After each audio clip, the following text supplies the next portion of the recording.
I realized that after pumping out 3 videos in a week, that I never mentioned the actual goal of Solarpunk USA. The goal of the channel, group, community, whatever, is to create a template that anyone can use to start their own community very easily in your area.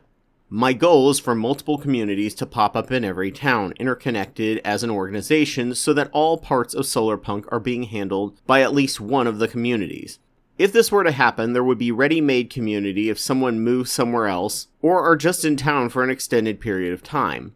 Once enough of these are built out, we can truly be a force to be reckoned with against the giant corporate cyberpunk villains that are destroying the planet. Think of this as creating a union for the planet.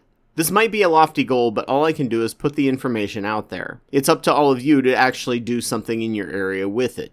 As we discussed in the last section, a sustainable community must be organized with everyone agreeing to the organizing. This can make things more difficult the larger the group of people happen to be. And thanks to Dunbar's number of 150, people after a certain number stop being processed as real people, as the brain is limited in how it can handle things. If you have too many people in a group, it will ensure someone slips through the cracks and feels left out. Add to this that no one can be involved and run all aspects of Solarpunk. The best way is to split communities into 20 to 40 people, including children, and have the communities all tied together as an organization. Once they reach a certain number, the community is divided in half based on geography, focus of interest, communication styles, if people want child-free or child-friendly events, and interpersonal conflicts. One community can run an organization event or drive based on their focused goal, and anyone in or outside the organization can attend, and other communities do the same. There's also a concept of layered community, where people who are interested in multiple aspects wish to be part of different communities. This is actually encouraged, but it is recommended not to belong to more than 3 unless you're retired, have no family, and don't have a religious community. These will also act as communities that will split your energy and focus that can lead to burnout. Layered community has the advantage to ensure less people slip through the cracks. It can help create a network for mutual aid if one person hears about a need in one community and can get them in contact with another member of a community. It is, however, not recommended, if possible, for too many of the same people to be in the same community, as this can create cliques that can make new people joining feel isolated. Each community will likely pick a primary and secondary goal of Solarpunk to focus on of the 9 points of Solarpunk mentioned in the first video outside of learning sustainable community. When the community divides, they can rearrange their focus or stick with the old focus, but now with just 2 of them, separated mostly by geography.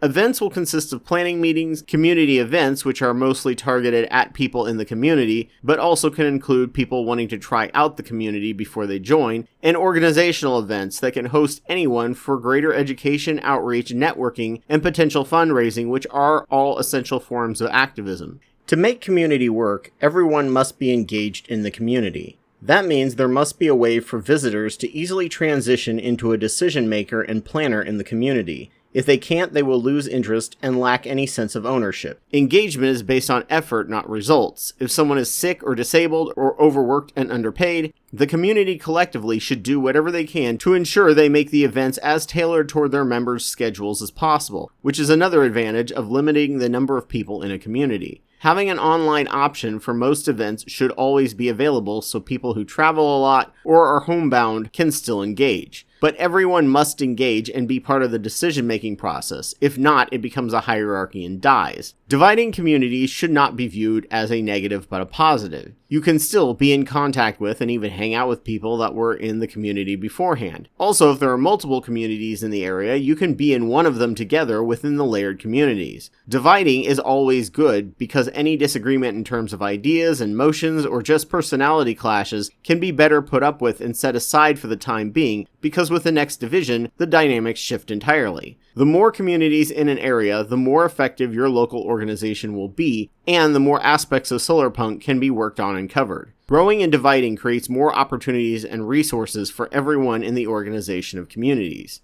Soon it will become just a part of life, like going to weekly religious gatherings is for many people. Growth and division in the community will happen dynamically, baked in and implemented by all members. If one wishes to move to a new group with another person, that can be arranged and decided on collectively. If you move to an area, you will already have networks of communities to plug into, and you can shop around, or you can start your own branch of a Solarpunk community. All religions and political beliefs can find some form of solarpunk they agree with, be it stewards of the earth or just ending the loneliness pandemic that our current lifestyle has created for us.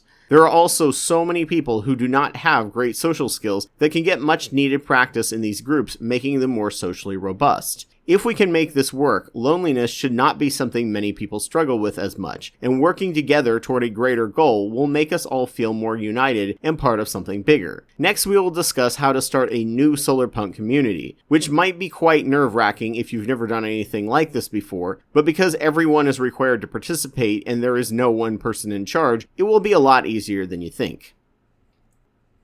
Thank you for watching. Please like, subscribe, and share. If you wish to be a part of this project, want to create a logo for us, or want your Solarpunk art displayed discussing any of our main points of focus, please send everything to solarpunkusa@proton.me.